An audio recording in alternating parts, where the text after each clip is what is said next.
just started with a Facebook post, believe it or not, putting a pajama on underneath my trousers and that sort of stuff, just so I'd look a little bit bulkier because we were just that skinny. I mean, it was the first time I ever jumped on the bench press. I'd never bench pressed before, despite doing tons of push-ups. And I was just all over the place with the bar, I was all over the place. I've done the whole chicken breast thing. I've done the whole chicken breast and, dry pasta and broccoli. And I've done the whole standard diet. I've even done tuna shakes. I think we sat down to watch like one of these farm videos, maybe based on McDonald's, how they treat their animals. Right. And I just couldn't look at the screen. Finally, there's a vegetarian here who can actually help us. He's telling us that actually we don't need to eat the standard chicken and rice diet. It is actually possible on a vegetarian diet or including Indian foods.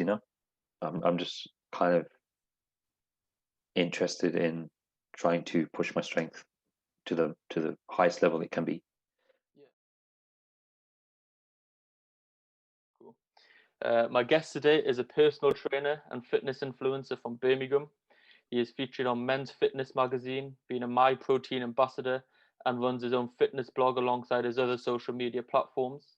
He is a successful online coach and trains people all over the world, and he has the testimonials to prove it. Welcome, Azad Singh. Thanks for having me on, bro. No worries, no worries. So what I like to do is just start right at the beginning of what it was like growing up. So what was it like growing up in Birmingham, quite a multicultural city? Yeah. Pretty standard upbringing, to be honest. Nothing really too crazy. Like I said, it's a multicultural city. Everyone's all good. I'm from Smethwick. I don't know if you know Smethwick. I'm not too familiar with down south, to be fair. What is it, just out on the outskirts? My geography of Birmingham is pretty bad, so I don't Okay. want to. I don't want to butcher it. No worries. You've shared like a lot of photos of when you were like in your teenage years, and you were quite the skinny kid. Was that something that you were like conscious of in like a negative way, or were you okay with it? Because I know like from your fitness journey, you've always tried to put on sort of muscle mass. So is that something that affected you as a kid, or were you happy with how you were?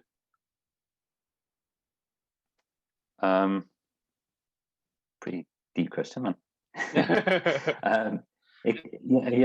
I'd have to say it did affect me. All through my childhood years of playing football, I was really, really active. Both me and my brother were.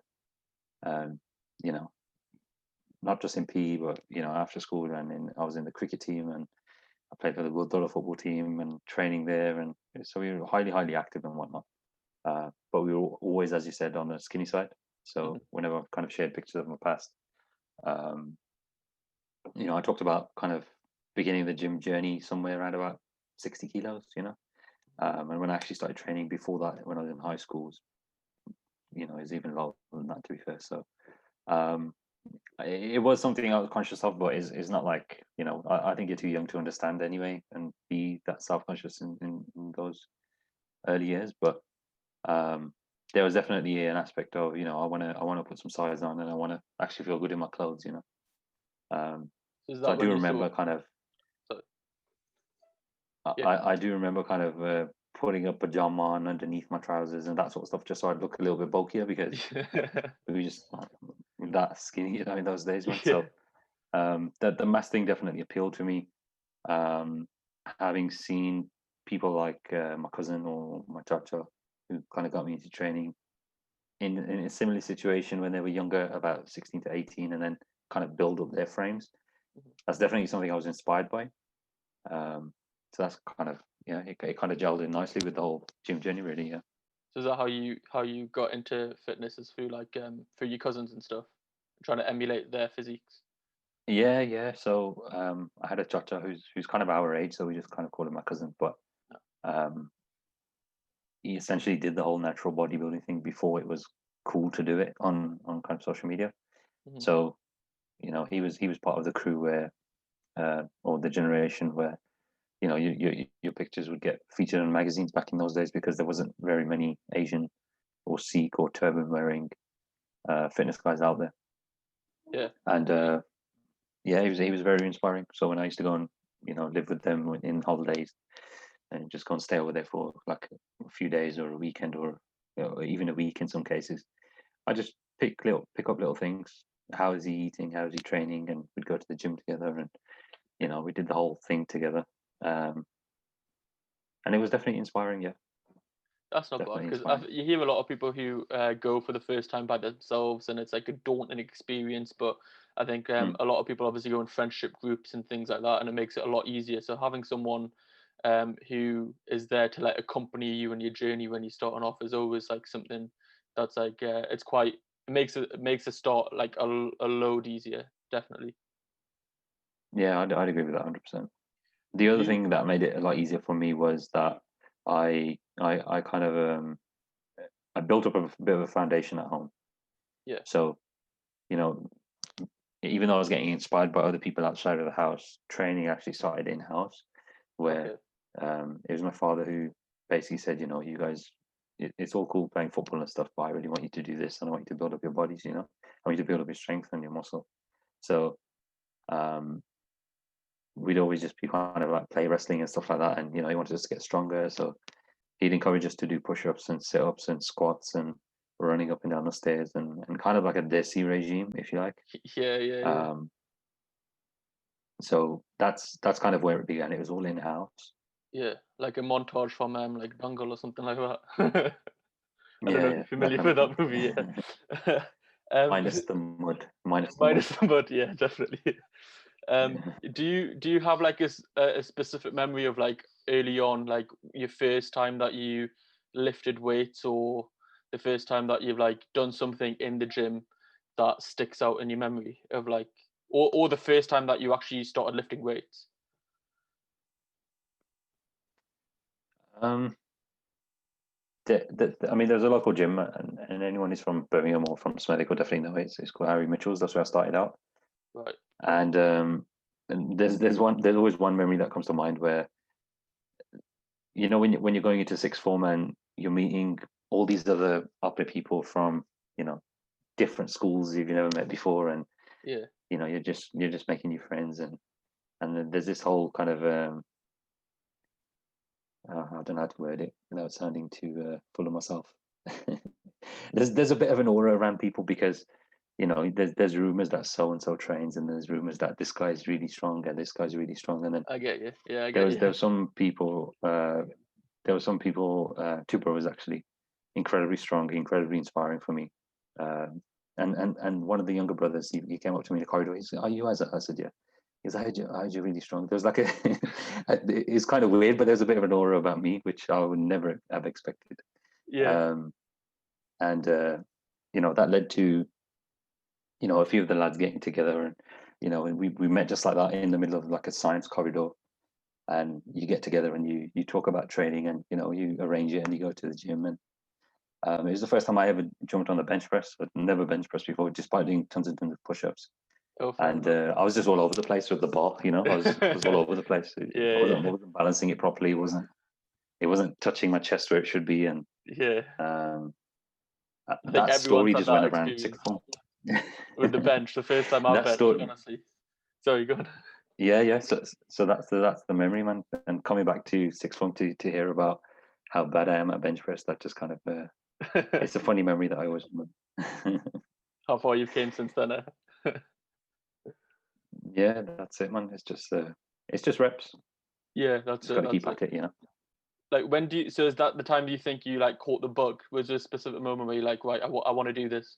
Because I know that you had like the choice of architecture where you went to uni, and did that degree at uni, and then sort of pursuing fitness full time. So obviously, like catching the bug would have been way before that to fully commit to it. But when do you think like that decision was like clear in your mind? In terms of the career bug would be completely different, but in terms of like training, I would say yeah, that's where it came. Hmm. Um, like I said, it started off in house, so the first inspiration and the first person to kickstart the whole process was definitely my father. Yeah. Then there was external inspiration, like my chacha and a couple of the other lads from sixth form. But it was really when I was in sixth form where things began to kind of take on another level, because I realized, just going to the gym with other people that okay, you can also do this and you can also do that, and okay, what I'm lifting maybe isn't that good, because Yeah. this guy's creating his own dumbbells in the sixth form gym. We used to have a tiny gym in our sixth form, and it used to have it was kind of brick and block construction in the middle of a corridor, a busy Right. corridor, but most of it was just windows. So it's mostly glass, and everybody could look into it. So whenever anyone was doing their own session during a free period, it became like a bit of a spectacle, almost like what I'd imagine Venice Beach to be like. Yeah, And yeah. everyone would get in their favorite gym clothes and just train basically. So whenever anyone was doing anything crazy, there was one lad who was one of my early inspirations. He used to, I think our sixth form gym used to have dumbbells up to 22 kilos, which was Right. most for that was more than enough for people of that age, between the ages of 16 and 18. Yeah. He used to create his own dumbbells using the free weights that they had and create like 42 kilo dumbbells or something. And everyone was just like, it was definitely a spectacle. So I would say that's where the bug came for, understanding how much I need to be eating and how much I need to be lifting. And that's definitely where it took another level, because I could see that, there's levels, there's Yeah. levels above where I'm at. That's a weird concept for a school though, like to have a glass sort of box in the middle of a corridor. Like, surely Yeah. the insecurity levels would be sky high for most of the kids, like not even daring to go in. To be fair, But it was in the kind of the sports section above the sports hall. So oh, okay.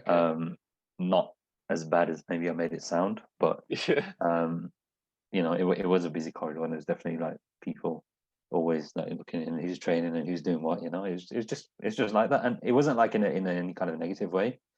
I think the only best way I can describe it is you've all come from different schools around Birmingham or whatever, and uh, it's just new faces. It's just intrigue. yeah, You're definitely. intrigued because I had friends from high school who also went with me to that sixth form, and you carry on being cool and being friends with them, but you kind of already know each other, and you know that if you train or not and that kind of thing. But when you see like a new face who's also into the gym as much as you are, it's just that intrigue, and it's that kind of like friendly competition almost.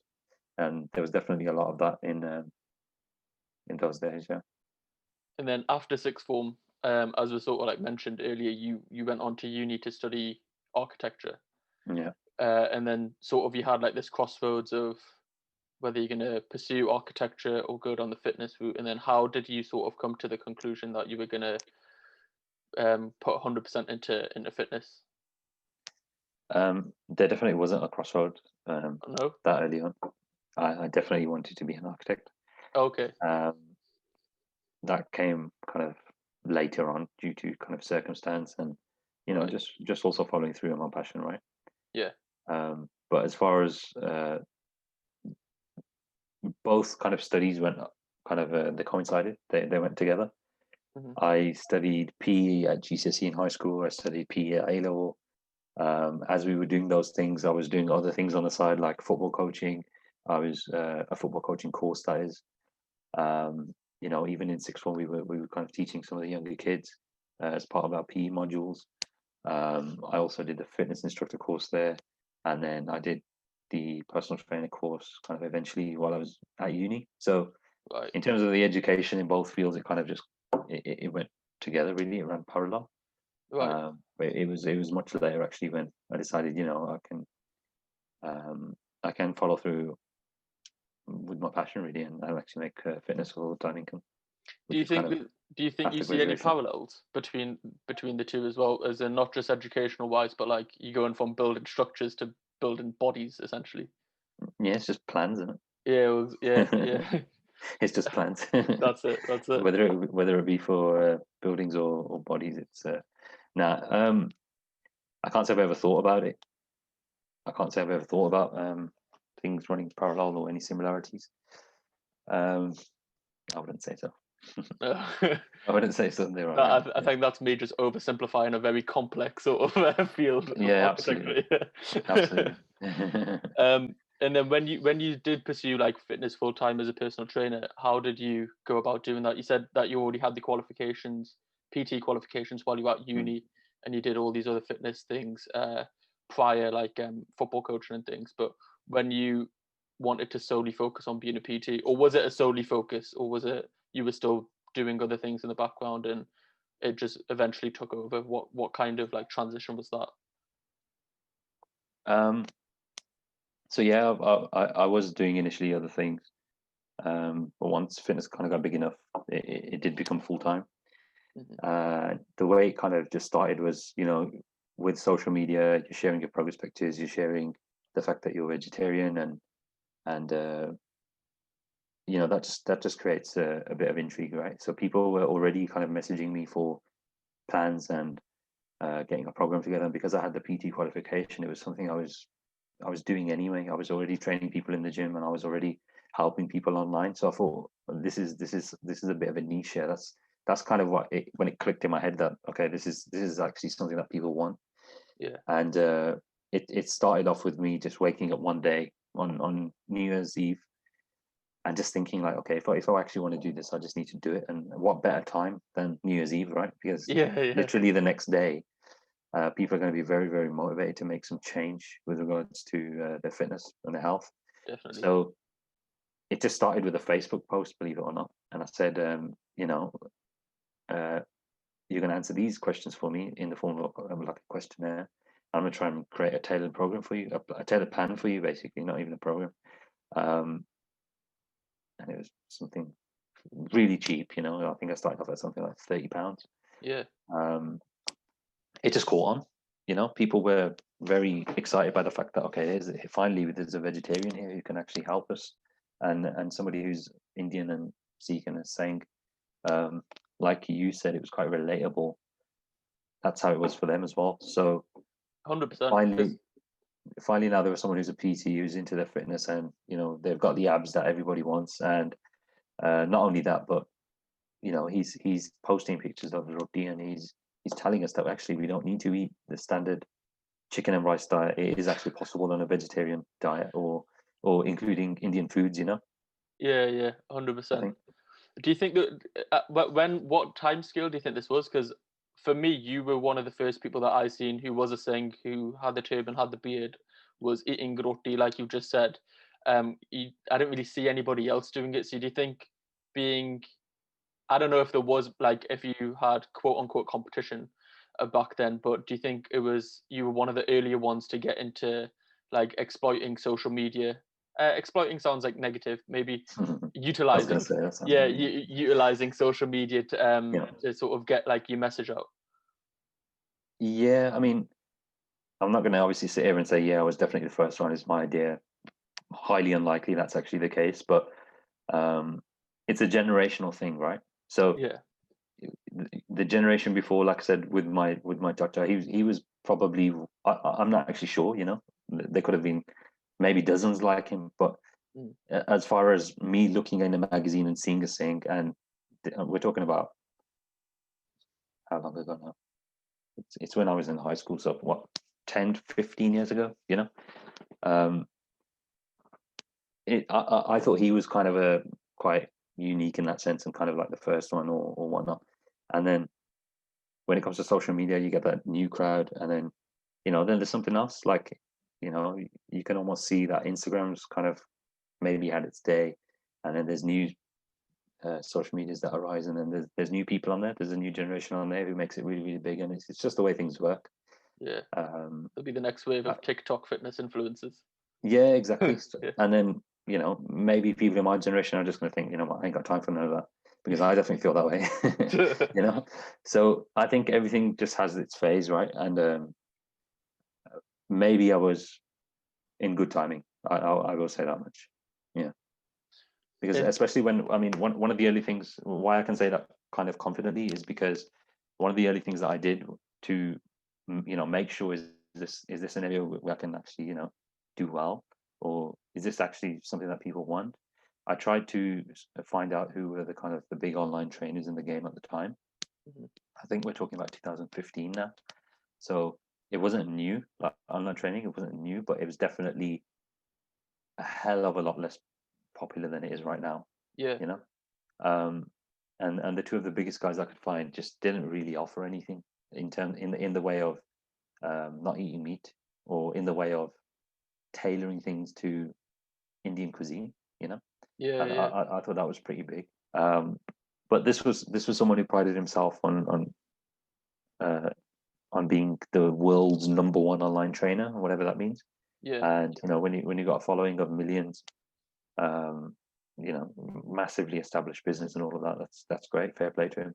But simple things like when you're trying to get my information and what I'm into and what my goals are, you can't just simply have 5 questions, and 5 questions which include your gender and if you want to build muscle or lose fat. These kind of simple things.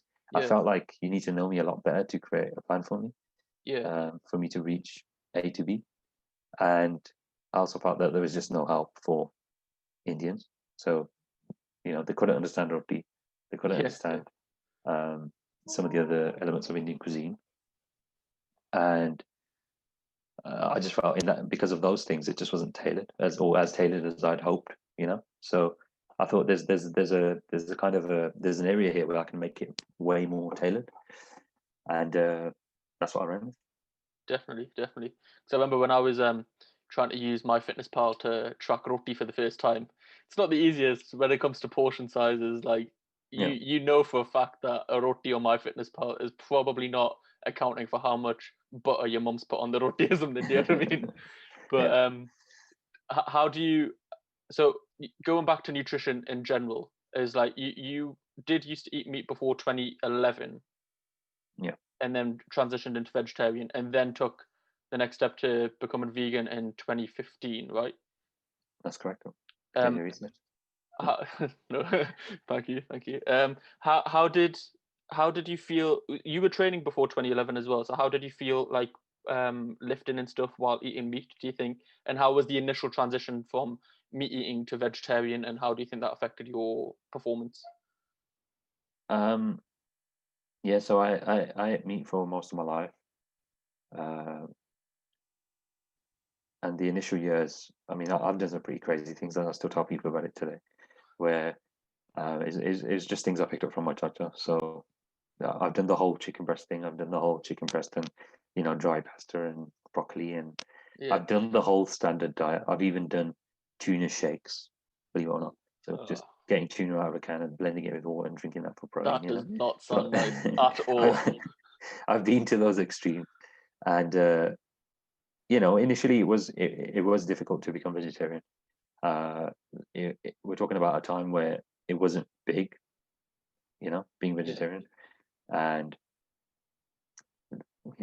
there just wasn't many options. I recall going on a few Europe trips where the options were fries, literally. Like there was no burgers in Mackey's, or there was just literally nothing available. They said, they can give me a cheeseburger and take the beef out, that kind of thing. It was probably easier to go from vegetarian to vegan than it was to initially, as an omnivore to vegetarian. It was difficult in those days. I say those days like I'm talking about years and years and years ago, but it just the whole plant-based thing, the whole vegan thing was nowhere near as big then. Now we've got aisles and supermarkets dedicated to it, and you've got shops dedicated to it, and you've got social media pages that just literally only post when a new product is out in a supermarket. Or now you've even got huge kind of meat product based companies like Bird's Eye and a few others which are making plant-based products. That's unheard of. That was unheard of when I turned vegan. They were still, they had their separate aisles and stuff, and now you can actually go onto the aisle where the meat is and the sausages are, and there'll be a separate vegan part, where you can actually get vegan sausages made by the same companies. Like I might butcher this. Yeah, it's just gone from my mind, but Bird's Eye is a classic example. Bird's Eye is a classic example, and that's we're talking about less than a year. They've been out less than a year. That's it, and not just like food like that either, like takeaways in restaurants. Like you've got McDonald's, you've got KFC have their vegan burger. I'm pretty sure Burger King have a vegan burger. You've got Subway, Greg's. Like it isn't like alien to go into somewhere now and have a vegan option, whereas a couple of years ago, for choice. Yeah, exactly. couple of years You're just ago, it was really hard. Like even as a vegetarian, like my mom's vegetarian, so when we ever go out, we have to sort of be conscious of like or like that. But over the years, it's became like so much easier. Like my favorite restaurant is Wagamama's, and they're probably one of the best places to go because everything on their menu basically has a vegetarian / vegan counterpart. Do you know what I mean? So like chicken katsu curry is my my choice when I go. It's like if I could have one meal for the rest of my life, it would just be that. But then Sure. there's a vegan version of that as well, which is like it's so convenient now. Yeah, absolutely. And where was that? That wasn't a thing 5 years ago. I can tell you that Definitely much not. because Yeah. initially it was tough, and you see it when you go to a supermarket. That's kind of the best way I like to describe it. I mean, I think I waited 2 years for them to make a vegan salad cream. That salad cream was one of my favorite things when I was vegetarian and when I was omnivore. Um, I had to wait, I think, 2 years when I turned vegan just for them to make a free from version, which didn't contain egg and didn't contain dairy. Yeah. But slowly and steadily, things just came and they came and they came, and now it's a case where you can't keep up. Honestly, you can't keep up. You just spoil for choice. And initially, Bell Up and Light was like, now Greg's has got a new, sausage roll. Let's go there. And now this has got this. Let's go there. And Tesco's got this. Let's go there. But now it's just literally these pages on social media just posting new things every single day where you are just literally sport for choice. So it's like this whole market's developed and all of that, which is great. It's great. Like you said, it's more convenient when you're going out. So what did actually spark your initial change from being like a carnivore to an omnivore in 2011? So just to vegetarian first, and then what was the further spark that changed to go to vegan? So when I was eating meat, we used to have this subject in sixth form. Coming back to sixth form again, it was quite a transformative period of my life, probably the best years of my life as well. So I don't know if you remember general studies. Yeah. So what we were told about general studies quite early on is basically universities don't even look at it. So automatically our mindset was just forget it, innit? That's it. I'm not interested. Basically like a free period. It's a free period. So we were just there to mess around and have a laugh and that kind of thing. Which is quite convenient, to be honest, because if you actually look back at general studies and what it was, right now, I wish I paid attention because it was super interesting, Yeah. You're having all these kind of ethical debates and I remember one lesson where I think we sat down to watch like one of these farm videos, maybe based on McDonald's, how they treat their animals. Right. And I just couldn't look at the screen. Like I thought, this is just insane. Like I'm eating so much chicken, but I just can't look at the screen. I can't find myself to look at the screen. I think it's disgusting what they're doing, And I thought that was a bit hypocritical. That's where it kind of just sparked in my head where like, that's a bit hypocritical, if I'm eating so much and this is something I want to do and it's something I need to do for protein and whatnot, I should be cool with, if not killing it myself, at least seeing how it's done and understanding the process. But I just couldn't do it. Can't do it. And it was initially just an in family kind of thing where my brother just said, like, I bet you can't stop eating meat. I just bet you can't, because he was already vegetarian for a few years at that point. And I was like, okay then, challenge accepted. And it was like a bit of a dare between brothers. That's all it was essentially. And I just never ate meat since. Fair enough, fair play. Like I know a lot of people who have seen similar videos, myself included. I've tried being vegetarian. I've not tried being vegan for a while, but I have had periods where I've been vegetarian over the years. Even like this year for like a few months at a time. I feel personally it's just like it's just like a detox sort of style as well for me. Like just getting like I feel like a lot hulker. I don't feel as lethargic when I'm vegetarian. Most of the time, I end up eating healthier because I just pay more attention to what I'm eating. If that makes sense, instead of just having general chicken or cooking, like having a chicken tikka or something for lunch, I'll end up like doing having like dal sabji, and most of the time that's just more halka in the first place. It's got a lot more fiber, and you just feel like a lot more rejuvenated. And then I understand that. Yeah, how did you transition from? So what was the spark from vegetarian to vegan? Because surely if you're doing it from an ethical point of view, there's not really much. Is there much difference, other than dairy? Not really, to be honest.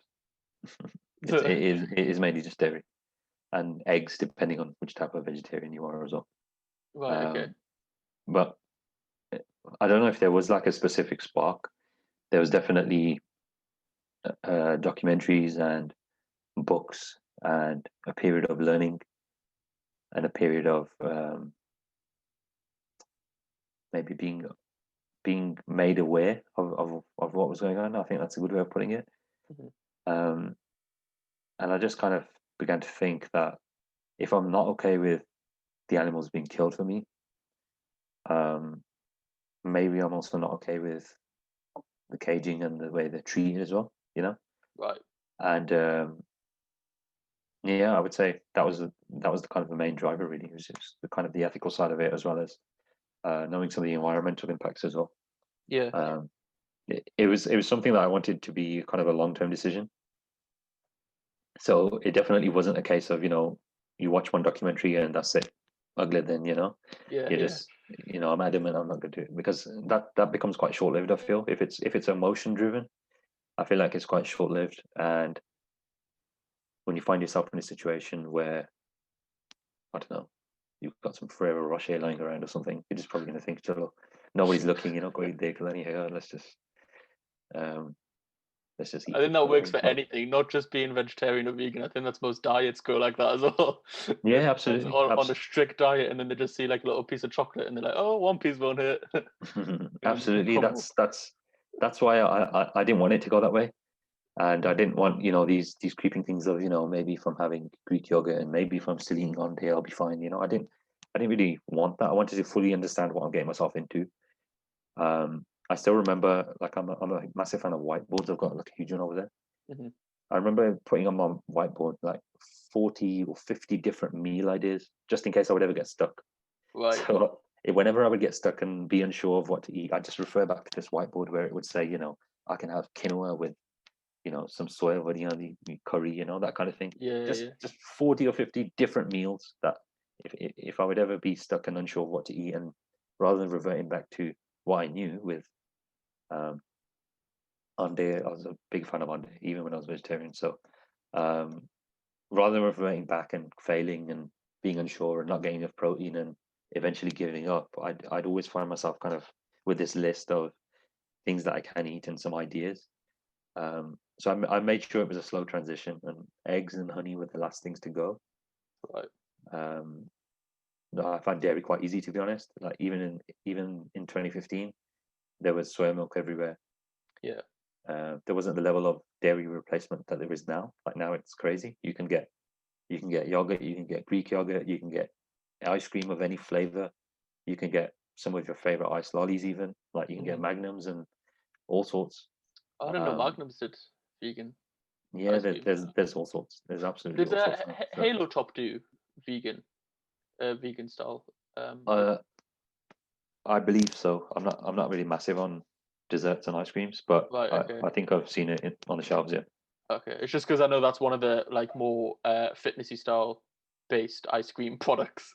Right. Extremely niche. Because I'm pretty sure they have like a lot of protein in their ice cream, so that's how they push. Yeah, it's funny. It's funny you mentioned that, because I saw a funny meme the other day where I think it was talking about protein cookies.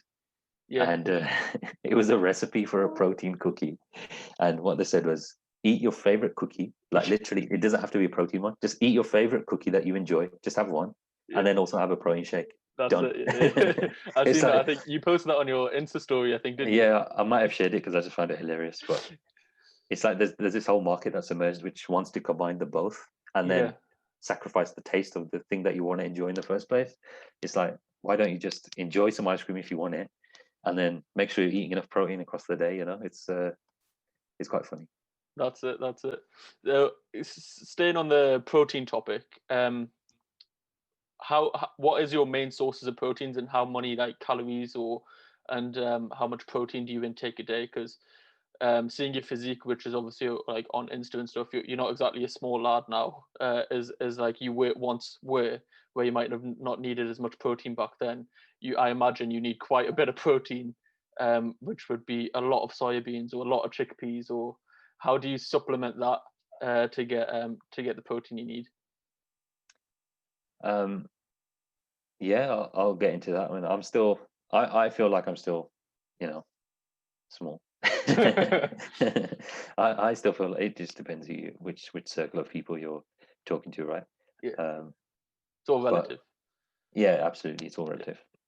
In terms of protein, there's my biggest source is probably like tofu.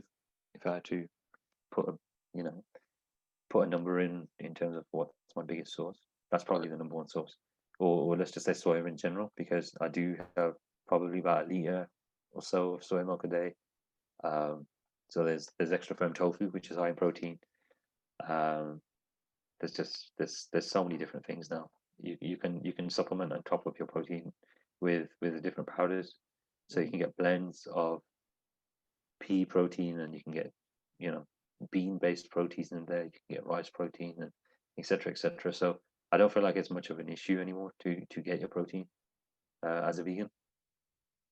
And on the topic of like supplements, you like supplement it with shakes and powders sometimes. Do you use any other supplements for anything training in general? Like, I know you spoke previously about like creatine, because it's one of the most like scientific based, research based like supplements. Is there any other ones that you like? Yeah, so creatine is a fantastic one, not only for strength, but there's new research coming out all the time about creatine. I believe I read something the other day about linking it with reduced risk of dementia of all things. Yeah, I've seen So that as well. Like cognitive yeah, function. Yeah. yeah, absolutely. So I mean, to be honest, you had me at strength. If Yeah. it's going to help me increase my bench press by 5 kilos over 12 weeks or whatever, 6 months even, you've got me. I'm a customer. I'm a believer for life. When they're actually looking into it, they're finding all sorts, not only for the elderly but for females also, and it's helping cognitive function, and it's doing this and it's doing that. It's incredible. So I believe there's more research on that as a supplement compared to anything else. Maybe caffeine is up there close with that as well. So caffeine, creatine. For I take creatine, a some lot of vegan people omega take it. oils as well. Sorry, for caffeine, a lot of people take it like pre-workout, but alongside their pre-workout. But it doesn't need to be done like that, does it? So I don't know if I've read like the correct source here, but doesn't it take a few days to settle into the body anyway? So you need to continuously have it. Is that caffeine you're talking about? Creatine. Creatine. So your body has a store, right? It needs to be saturated into the cells essentially. I wouldn't say it's like it's definitely something that works on accumulation. So you need to have it in your system, and you need to keep topping it up. But I wouldn't say, I wouldn't worry about taking it as part of my pre-workout and then it not impacting me. There's a big kind of thing about when should you have it, pre-workout or post-workout, and some people swear by taking it post-workout because they're topping up the lost creatine from your session. Right. To be honest, I've just never given any thought to it. I think people like to overanalyze a lot of things in the fitness game, and so long as you're taking 5 grams a day, kind of with or without a loading phase, I don't believe that's relevant. It's all good. You're good to go. As long you're as going it's to in get your the system in the long term. As long as it's in the system in the long term. And the interesting thing about creatine is vegans and vegetarians get the best results from it, because there are dietary sources of creatine available, but they all tend to be animal-based products. Right. So because we're essentially like a dry sponge ready to soak up the water in that respect, because we're not getting any, or if we are, it's next to zero in terms of dietary sources of creatine. So when we're supplementing it, it's just absorbing it, and it's basically creatine is pretty much an essential supplement for vegans and vegetarians, and they actually get the best out of it as well, because we're not getting any dietary sources. That is very interesting. Very interesting. And so, is there any other supplements other than creatine and caffeine that you have, or are they the two like staples that you work around? They're the two staples. I'll throw in other things like, we're getting quite specific here for the strength game, but citrulline, malate, I will take beta alanine. That's part of my kind of pre-workout concoction. Yeah. I will take vitamin D probably year round, but especially in these 6 months. Especially with COVID, I don't know if you've seen like all the stats and all that, but obviously with BAME communities, a lot of apnea because of the pigment in the skin. We don't exactly absorb as much sun, and being in England, we're not getting that much sun anyway. Yeah, exactly. So yeah, for us, like it's really important with vitamin D. I mean, I agree with that 100%. It's necessary for everybody, but especially people with darker skin tones, just because, like you said, it's the pigments, right? And also we're used to far more sun exposure. So back where we're from, we're just used to so much, and now, like you said, we're not getting anywhere near as much. So deficiency rates are super high. It's why they try to fortify so many different types of foods with vitamin D. So if you look at, sometimes I've even seen, I want to say I've even seen orange juice fortified with vitamin D. I've seen cereals like your bran flakes and your Weetabix most likely are fortified with vitamin D, and the soy milk that I has is fortified, and there's lots of foods that are fortified because they know that people are deficient and not getting enough. Yeah, I didn't know that, to be honest. That is that's crazy. Yeah, I've seen like obviously with the COVID, because of COVID and more research being done on like vitamin D and things, to seeing that, or like more, not research but more stats coming out of previous research. Yeah, I've seen some of the headlines as well where people getting affected by COVID have super low levels of vitamin D, and I think you have to be a little bit I don't want to say skeptical, but you have to be a little bit looking at that in a slightly different light, because most people on the planet, if I'm not mistaken, and most people in the UK are definitely vitamin D deficient. Yeah, so well, that's what I was going to say. Like from previous years, they found that people who live in like what's the term, metropolitan cities, I think that's the term, like big cities like London or like New York and things like that, they often have like really reduced vitamin D because they're just sitting inside most of the time in offices, or you've got skyscrapers just blocking out the sun most of the time. Sure. So it's like most, that's including Gori as well, like not just people of brown or black or whatever color, but like white people as well, just because they're just not getting exposed to the sun. So it's like an overall problem, I think. But it's definitely a big problem in the Western world. I mean, I'm not going to claim to know the world's statistics on it, but I know it's a big problem in the Western countries, especially for people with darker skin tones. Yeah, absolutely. And then you don't necessarily go with like a if it fits your macros type of approach to dieting either, do you? You go more so for calories and protein? I'd argue it's kind of a similar thing. Right. Okay. Yeah. Okay. So if it fits your macros is great. Like having that type of approach, it's got its downsides. Like you can, I've seen some popular YouTubers eat basically corn cake and protein shakes all day for 6 meals a day, and yes, they made up their macros, but it just, it kind of comes back to that thing about levels, right? It depends on the goal. It depends on what level people are at. It should every single person in the general population be eating super restricted and counting every single gram of protein and every single macro?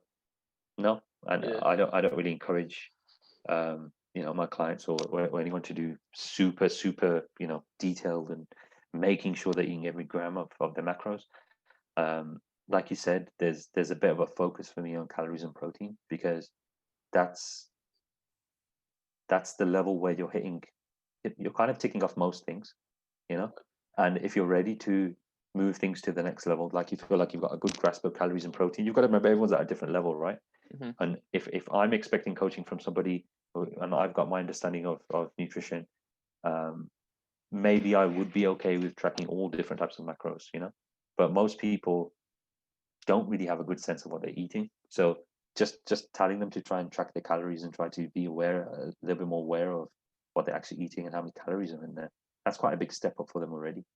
So I think there's definitely a thing of trying to keep things as simple as possible for people, which has seen success for some of the people I work with. Then you nicely layer in different things. So if they get the calories right, and you explain calories and protein initially, that's usually my approach. When they get down with that and they want to take things to a further level, then you can begin to introduce things like a fiber goal.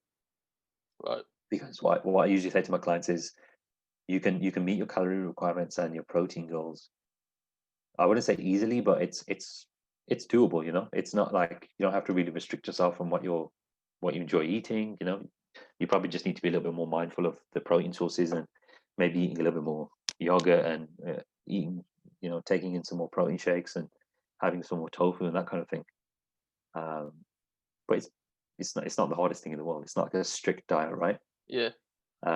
But some people want to take it for a little bit further. So if they are a little bit more health conscious and they want to take things a little bit further, and they get the whole calories and protein thing, I think introducing a fiber goal is a really good idea. Because if somebody's also meeting their fiber goals, I can already be certain they're eating plenty of seeds, they're eating plenty of vegetables, that kind of thing. Yeah. Whereas, like I mentioned with those YouTubers,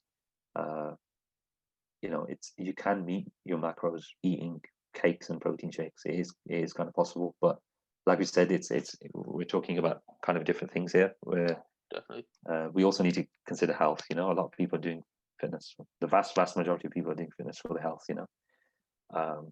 So there's levels. When we're talking kind of specifically bodybuilding and physique, and things can get quite extreme, but I think the vast majority of people are not in it for that. They just want to get a little bit leaner. They want to get stronger. They want to gain a bit of size. And most importantly, there's a backbone of health there, which I think sometimes goes a bit missing. Definitely, yeah. I think most people do just want to get generally healthy, and if they can get better in lifting or just mobility for some people, like everyone's got different goals. Yeah, absolutely. So going back slightly to when you mentioned that you've seen documentaries and things when you were going vegan, you might be able to tell where this question is going with a big documentary that was released on Netflix this year. What were your sort of thoughts on Game Changers? I know it's one of them things that got a lot of like publicity, but also there was a lot of debate around it afterwards. When I was watching it, it did seem more like an advertised than an informative documentary. But I want to know what your take is on it from being vegan beforehand, knowing the benefits already. What was your take on that documentary? If I'm honest, I've gone back and forth. Right. I mean, for me, I kind of like to, if I had to categorize myself as a PT, and I would probably put myself in kind of like the evidence-based category. Now, I definitely don't have the degrees and the masters and the PhDs of some people also in that category, but it's my passion to try and basically tell people evidence-based stuff and tips and facts. I literally had a social media page just dedicated to looking through the journals, looking through the books, and posting fitness facts. It's something I'm incredibly passionate about, and I think that if the way I used to see it was, if there's a lot of people giving out information that isn't necessarily correct, or maybe they're adding their own masala and that kind of thing, I wanted to be definitely somewhere where people could ask a question, or somewhere where people could rely that I'm going to do a little bit of research before I put out some information. So I'm not going to have nimbu pani in the morning and then notice that my six-pack turns to 8 and then start bragging about nimbu pani. I like to think of myself as someone who, sure, I do things myself and I test on myself and I test on my clients and that kind of thing, but ultimately if it's based on the research, I'll put it out, and I think it's good to share good information. So with Game Changers, there was a lot of stuff that was overhyped. Having said that, I kind of saw it as a bit of a response to years and years of people putting vegans and vegetarians down all the time, and you can't perform and you can't be an athlete, it's impossible, then you hear that Arnie joke in one of the movies where he's like, you hit like a vegetarian and that kind of thing. And he was in the documentary as well. Yeah, that's exactly. That's a So polar opposite opinion now. yeah, exactly. So people's views change, and finance has a big role to play there. But you know, so the point I was trying to make and why I went on that big kind of explanation there is because coming from a viewpoint of being evidence based, there's a lot of things that they just raise alarms at me when I'm seeing it on the documentary, when I was watching it live, and when I look back at it, and when I've read reviews on the documentary, and when I've read the responses to those reviews. I've been through this whole loophole, really. Yeah. There are things that massively kind of raise the red flag for me when they're talking about things like performance and whatnot in that documentary. Having said that, from the more emotional side of it, and the more I know what it's like to be vegan and to have everyone think like, "What, you don't eat anything?" And it's a bit of a response to those situations, to those people. Yeah. So I've gone kind of back and forth, but ultimately, I think you shouldn't be getting your nutrition information from documentaries, or it shouldn't be the case. Unfortunately, it is the case. But not everybody is gonna take the time to do the research like yourself and get fully invested in and to see if everything is right. Some people will just take it on face value. Well, Yeah, I think absolutely. the majority will take it on face value, which I think is like it's not really a problem. It's just the way that things are. Dude, I mean, not everyone will have the Yeah, time. absolutely. I agree with that 100%. Which So is why, like, I don't want to say it's my duty to put out the right information, but I think trying to influence people to consume less animal products, respectable. I rate that. yeah, Doing so, there's a big ethical debate about this. Where what about if you're doing so via lying, basically? yeah. But then saying the lie is justified because you're doing the greater good.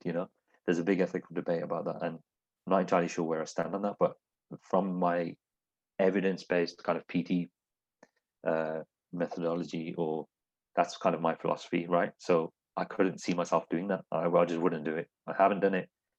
I've helped people reach their goals regardless of what their dietary preference is.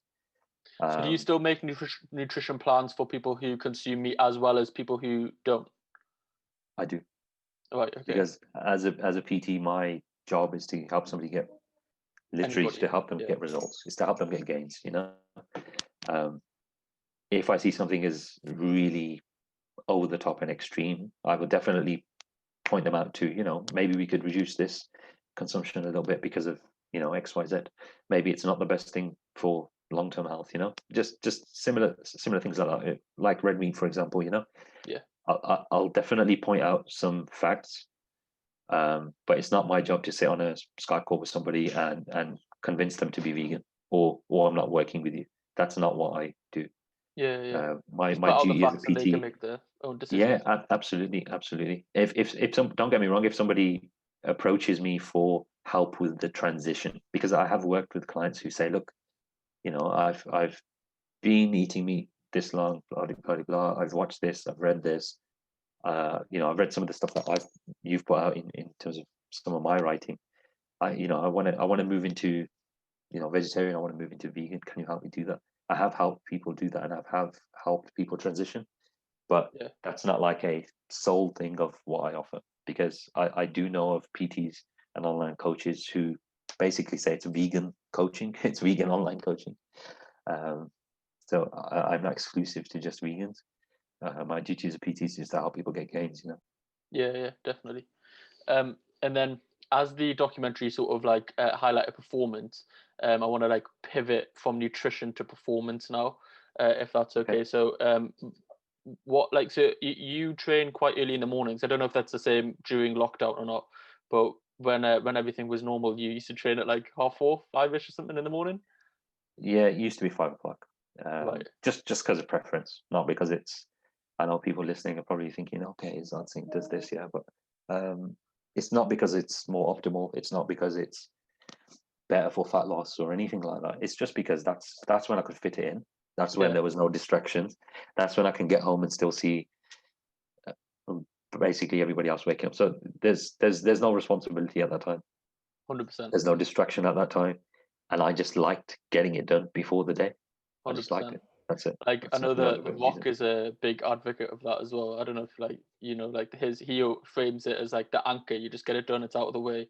And me and my brother last year probably spent a few months, maybe 3 or 4 months trying it out. And it was going really well, to be fair. I think it was just one of them things where, like, one day I missed my alarm, like 3 months into it, and then the next day I ended up missing my alarm as well, and then started going back into the evenings. But the times that we were going in the morning, like I was going before uni and stuff, and he was going before work, and the days at uni in that period, I could see like productivity levels were just so much higher because I've got the training out of the way. I feel so much more energized.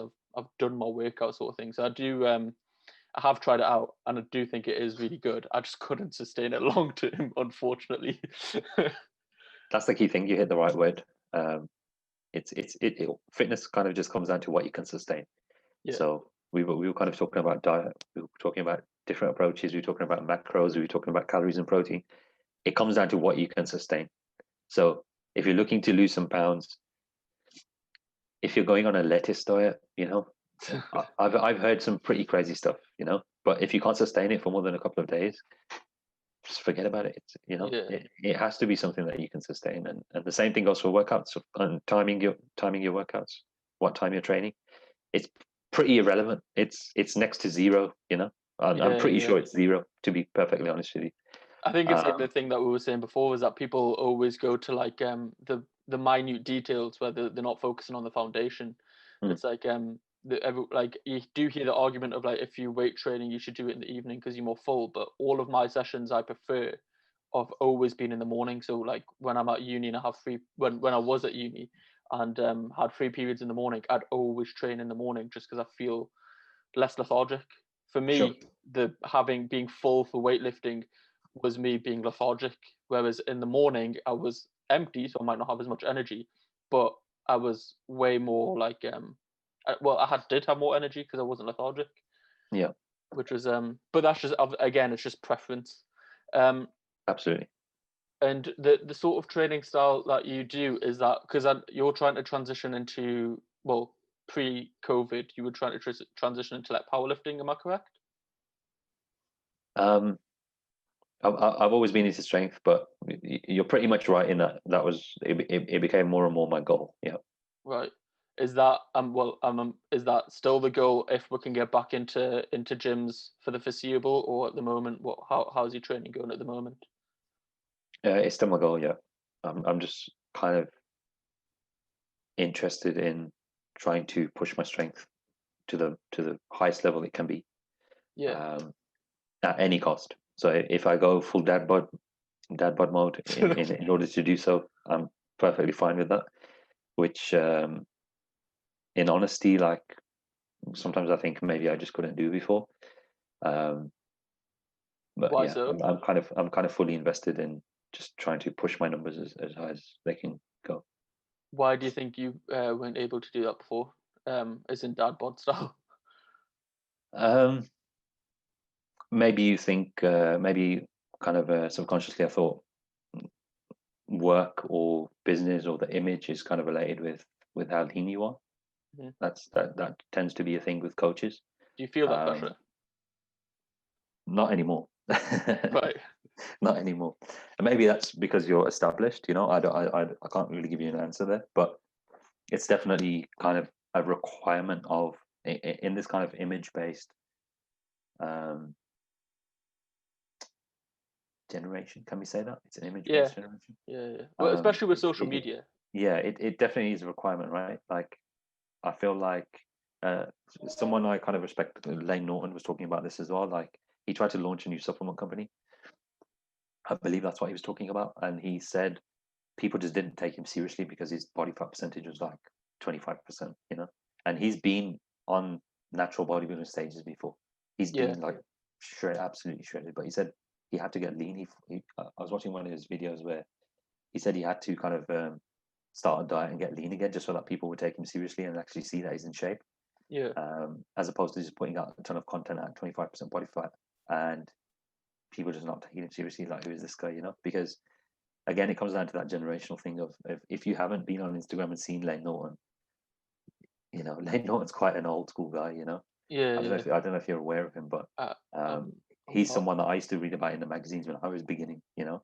Right. Okay. So he's been around, and for the kind of newer generation, you know, the people who are going to be buying the programs and buying the supplements and following on social media, they probably ain't got a clue who he is. But because it's the image based thing, like the Instagram is probably not popping with, you know, pose after pose after pose. So I guess people do kind of change to meet the requirements of the following, the audience. It is quite a image based industry, you know, of course. Definitely is. Like, one of my mates was is a PT. He has a gym up in here, Newcastle. When he was when he was PTing early on, there was a PT that used to work with him, really good friends and all that. And the other PT didn't look as aesthetically pleasing, shall we say, in a sort of like nice way, I guess. But his knowledge was right up there, like ridiculously high. But my friend, being more aesthetically pleasing, really big guy, sort of lean and all that stuff, would always get more clients. And it is just one of them things where, like, you sort of, your perception is always going to be, I want to look good, so I need to go to someone who looks good. Yeah, that's just the way it works. It's just kind of one of the realities of it. But saying that, like, because you're you want to go into strength and powerlifting, have you ever competed in any bodybuilding? Because genetically, like, you are quite gifted. When you've leaned down on a few of the photos on your page, like, you do have like the good ab structure, you've got the broad shoulders, quite defined chest and all that. Like, you do look like you could very easily go onto a bodybuilding stage as well. I appreciate that. No, I just don't really have an interest in it, if I'm completely honest. Not much more to say there. I'm just not that interested in it. Fair enough. In terms of physique, I think, you know, I've focused on it for years and tried to build muscle for years, and I thoroughly enjoy the training aspect of it. Bodybuilding or physique or kind of fitness modeling or that kind of stuff is just not very appealing to me. I kind of think you need the performance to back it up. I think that is what fitness is to me. Yeah. I mean, don't get me wrong, I fully get the art thing. I don't know if you can see that Arnold. Yeah. It's actually a drawing. Oh, okay. I get the art aspect. I did art. Yeah. I get the whole thing. I absolutely do. It's just not something that I would consider or you know, enjoy. Every kind of competitive thing I've done has been strength related. I've done some local strongman competitions. I've done, you know, kind of like standard Gurdwara benching competitions and pull-up competitions and that kind of thing, just to kind of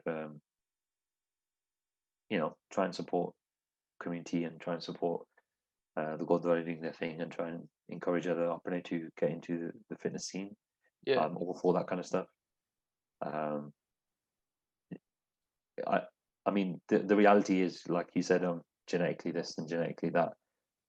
Bodybuilding is a very, very different thing. Right. I'm probably not as genetically gifted as you think for bodybuilding, and in order to make it in bodybuilding, there's a lot of extra things that need to be done, which I'm not into again. So fair enough. Yeah, I would keep things strength based if I was to compete again. Yeah, fair enough. So at the moment, I've seen on your Instagram as well, that I think this was obviously pre-lockdown, but you were hitting a few PBs, but they all seem to be in like a high rep range. Well, not a high rep range, but like you were doing, I think, 40 dumbbells for 10s, and I think 160 squat for 5. But like obviously in powerlifting, everything's just like, what's your one biggest lift? Have you tried to see where that is already or not? I have. So it just kind of comes down to the phase of training I'm in. So right. the phase of training that you saw and you mentioned, that was kind of, you know, you're quite away from your test or your competition. So it's a period where you're just trying to increase your muscle mass, you know. So there's higher reps, there's less strength bungee, as I like to call them. Yeah. But yeah, the program also does include periods where you do come in and test, and you peak up your strength in order to reach this pinnacle, and then you do test your 1 rep maxes. And Do you mind sharing what they are? yes, so my squat is 180 kilos. I think I weighed, I want to say about 80 kilos, when I did that, and that's with a high bar, a deep squat that is. So for everyone who doesn't know, in powerlifting you have to reach parallel or below. Bench press with a pause on my chest with 125 kilos, that's my best, which was during lockdown actually. And my best deadlift is 235 kilos, which is pre-lockdown. So pre-lockdown was when things were great. Some big numbers there. Program. Yeah, pretty good. It's come a long way, that's for sure. Have you seen where you would slot into a competition if you were to enter one, like whether it be like regionally or nationally? Have you been keeping up to like competitions to see like I would rank here on this one or whatever? Yes, I have. It's kind of one of the things that I regret doing, to be honest, because it became a thing for years where, you know, I wouldn't feel worthy unless I was top 3, you know. So Right. so I just didn't want to enter a competition until I knew I was top 3. That's kind of the wrong mindset to have, and looking back I would definitely have began a lot earlier. Because ultimately it's about just improving yourself, right? I'm not trying to compare to anybody else. So to answer your question, yes, I have. For years I did that, and it was always pretty decent actually. I've always been quite a light guy, you know. I haven't been above 80 kilos, you know, for like years and years and years. Yeah. Right now I'm probably the heaviest I've been.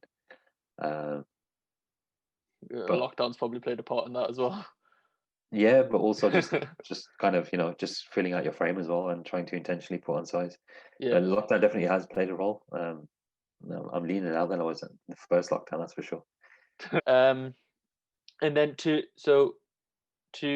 get into like sort of the how do I say this, the not safety, like basically just like injuries and injury prevention and long term, so like for powerlifting and things, is there anything that you do for like mobility and stretching and to make sure that you don't get like injured? Like I know obviously like lifting all this weight will have an immense amount of pressure on your lower back, so like how do you sort of get around all of that? Good question. So it's something that you need to maintain, you know. It's something that you need to keep regular. It's something that I've multiple times learned the hard way. Yeah. Because I wasn't taking care of myself. It kind of worked out nicely with lockdown, to be completely honest, because I was having an issue early in lockdown and even before that, where I came to realize by seeing a physio, it was kind of like tight glutes and whatnot. So my lower back kept taking the brunt of everything I was doing, and even in simple everyday things like carrying things at home, carrying my son, that kind of thing. So a lot of training recently for me has been kind of rehab and working on tight muscles and working on strengthening weak muscles and that kind of thing. So I completely, I'm basically in that mode right now. Yeah. So it's, you know, lockdown's kind of helping in that sense, because if I was at gym, I think I'd be a little bit carried away to do something and to try this and to try that. It's something that you just need to do. It's just part of the game, you know. I was definitely doing a lot more when I was interested more in weightlifting. So I went through a period of maybe not knowing what I wanted to do with fitness, and I've been into it a decade, and I'm a little bit bored of just going in and training for muscle, and I'm a bit bored of just training for strength and following the same old programs over and over again. So I just decided to take up like weightlifting style training for a while, and the mobility requirements of that is just immense, you know. So I was definitely taking care of myself a lot more whilst I was doing that, but there's this kind of perception that when you're focusing on powerlifting, it's just Roti and Bejo, and Yeah. 5 minutes rest between sets, and there's this kind of a perception that it's a very lazy way of training. But actually, what I've learned the hard way is there's still mobility requirements, there's still a fitness requirement, and without those two things, you're just kind of doing yourself a bit of a disservice, really. So I've kind of learned the hard way that my cardio still needs work, my mobility still needs work in order to be able to do all these lifts consistently. Yeah. And to kind of push strength to, I don't want to say a ceiling or a potential, but I definitely don't feel like I'm there yet. So that's my kind of immediate thing. I just want to push and see if I can reach some sort of ceiling, or I just can keep going, and let's see what I can do. Well, that's it. I think that's like the perfect way to just sum up fitness or the gym in general. It's always just like continuous improvement and continuous learning, because when you think you've got one thing down, there's probably like a little niggle somewhere in the background. You're like, oh, how do I go back, and why is that happening? There's something else that I need to sort of overcome to get to the next hurdle, and then when you get to the next hurdle, there's another problem there waiting for you, which is I think it definitely sums it up quite nicely. And a non-fitness, non-nutrition, anything to do with what we've just been speaking about for like the past hour. Sure. I know you're a massive fan of the UFC. I'm a big fight fan myself. Recently Nice. got to speak to a martial artist from New York on the podcast as well, and we were talking about like MMA and things. Who are you? Who do you follow mainly in the UFC? Like, if you had to pick out a few fighters, who are you like the biggest fan of? I'd have to say Nate Diaz. I'd have to say Khabib. Right. More recently, even DC. I absolutely love DC. I can't believe there was a time when he was actually getting booed all the time. He's amazing. I love the relationship. I don't know if you've seen the videos of DC and Khabib. Yeah. The funny training videos. I love that. I think they could make their own show. Yeah. But yeah, probably if I had to put a name to some of my favorites, I'd have to say it's like Nate Diaz and Khabib. How do you feel about Khabib retiring? Do you think it is gonna be like a actual retirement, or do you think he might come back into the sport? Just in your opinion, obviously. I was really surprised. As soon as I saw him like looking down at his gloves, I was like, "No, don't do it, don't do it." I feel like it's a bit premature, I think he was really coming into his own. He was coming into his prime, to be honest. What he did to Gaethje, walked him down, was pretty insane. I've been waking up to see Khabib versus Tony so many times. I'm really disappointed. It's been cancelled quite a few times. Yeah, I mean, I remember being in India, and I mean, I'm a massive UFC fan, so I will enjoy the whole fight week and the whole media. And I follow Chael's YouTube, and I follow Joe Rogan's podcasts, and I follow all sorts of different podcasts and videos leading up to the fight week. So it's like this massive anticipation. But this one time, I remember I was in India and I didn't get to see none of the fight week stuff. I wasn't really on social media. I wasn't on YouTube watching and building up the fight in my head and that kind of thing. But I woke up. I knew it was. This is UFC 209. This is. I want to say it's 2017, maybe 2017. But I woke up and I googled the night before what time is it going to be on, and I think it was 7 a.m. in India time, and I was so excited to see it. And it just wasn't on. They mentioned it. The commentators mentioned it, and oh no! I had to do a quick Google search, and they said the fight was off, and I don't remember what the reason was, but I was just shocked because Khabib is something else to watch, and because we've kind of grown up. Nothing serious, but wrestling's kind of been in the family a little bit. And I've also had a little period of enjoying Brazilian Jiu-Jitsu as well. Got a little bit of an appreciation for it, and whatever he was doing was just crazy. What he does to other monster. Professional fighters is madness. Yeah, like the way he just like manhandles and controls every situation was just ridiculous. But maybe the fact that, like, I understand his reasoning. Obviously, he doesn't want to fight without his dad or anything, and respectable, 100%. But the fact that he went out on his prime perhaps might cement his legacy even further. Do you know what I mean? Like, if nobody beat him and he went out at the top, then it could be one of them things. But I have a feeling, like a little inkling, that if Conor has some magical resurgence, gets a title, and then starts mouthing off, and I imagine Conor mouthing off to the extent that he might even mention his dad, because I wouldn't be surprised with Conor doing that with the stuff that he's already said previously. I have a feeling that Khabib might have to come back and grab his title. Yeah, I mean, I just honestly don't know. I think I think it was premature. I think, I was always excited by what his dad used to say, which was, "We're going to fight Tony. We're going to fight." At the time, I think he said, "Conor, we're going to fight Tony. We're going to fight the welterweight champion. Then we're going to call out GSP." I think that was the order, and I've been a bit disappointed in that respect that we just wanted to see the Tony fight. I'm most disappointed about that because I've been excited about it so many times. I mean, it's been booked 5 or 6 times now. Yeah, Pretty crazy.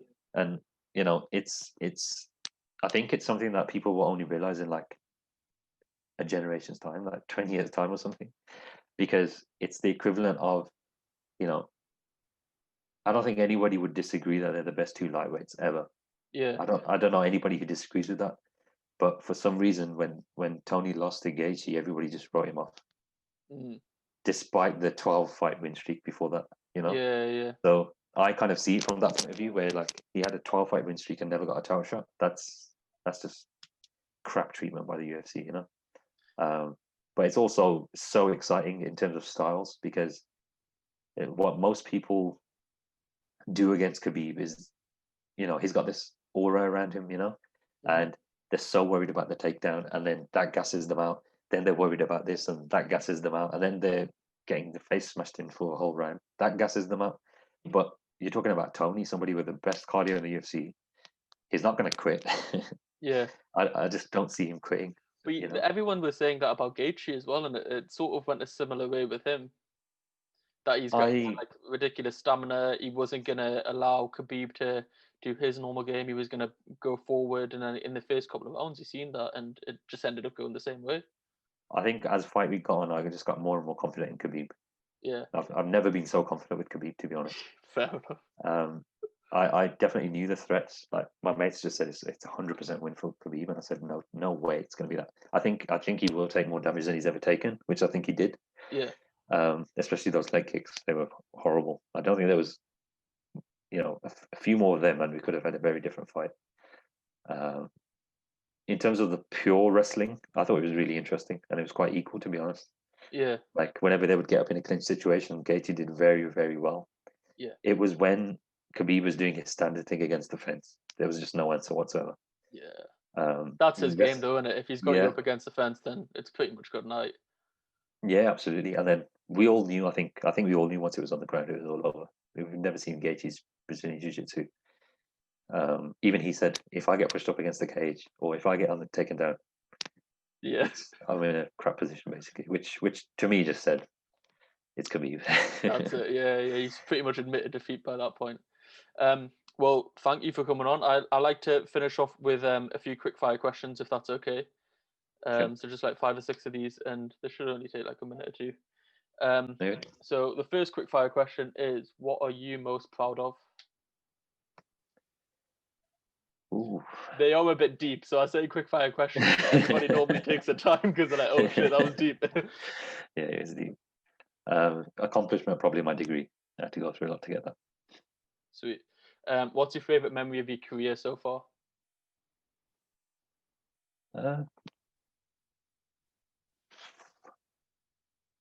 Probably just features. Some of the features that have been, whether it's been My Protein or whether it's been Men's Fitness. I think it's, I don't know. There's always a thought that you're not good enough, or you're not worthy of a certain level. So to actually see that you're inspiring some people and your name's getting out there, I think that's pretty nice, man. It's pretty sweet. What are you most looking forward to? 140 kilo bench press. Yeah. What's your biggest motivation? 140 kilogram bench press. Yeah, again, 140 kilo bench press. Legit? Okay, yeah, fair play. How did you celebrate your first major success And as like a little two-part to that, what was the first major success that you celebrated? Don't know how to answer that question. I'd probably say it was some of the local competitions that I did. I didn't really celebrate. I just went and trained harder, to be honest. It's nice to know. It's nice to know that your training's on the right path and you're doing something that's good. And if you're able to compete against other people in a local strongman competition, albeit it was quite small, my fitness had to be on point for it. I had to be pretty mobile for it. I had to be strong for it. So to know that, okay, well, out of a group of 15 people, if I win, then something's, been putting my effort into the right place. I think that's good. Yeah, definitely. The last two. So what is your definition of success? These are deep, man, for quick fire.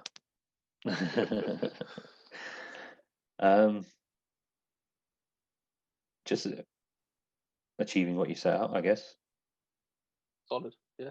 Yeah. And because it's the KultureKast podcast, how has your culture affected you so far in your journey? Roti remains. The roti remains. I think that's probably the best answer that I've had. Definitely. Roti remains. The roti remains. For everyone listening, it is the culture podcast. I don't think we need to do anything outside of our culture, essentially, in order to meet your fitness goals. I think we can keep everything in with regards to specific foods and specific, like the Indian cuisine specifically, and to make as least changes to that as possible is probably going to be the most sustainable. So if you can include roti in our diets, we're just in much better position to actually follow through with our fitness and actually be sustainable, because roti's made at home every day. I'd hope so. Sustainability is really, really key. Yeah, keeping roti in is helping you make things sustainable. Definitely. Yeah, again, thank you very much for your time. I'll have all of your socials and stuff in the link below. And is there anything that you want to plug? Just my socials, like you said, you're going to mention in the description. So you can find me on Instagram by just typing in Azad Singh, where the I is replaced by number 1. You can also find me on YouTube by, again, Azad Singh, pretty much everywhere, just Azad Singh. And I hope everyone comes out of this lockdown a little bit fitter and a little bit more motivated to achieve their fitness goals and ready when the gyms are open. 100%.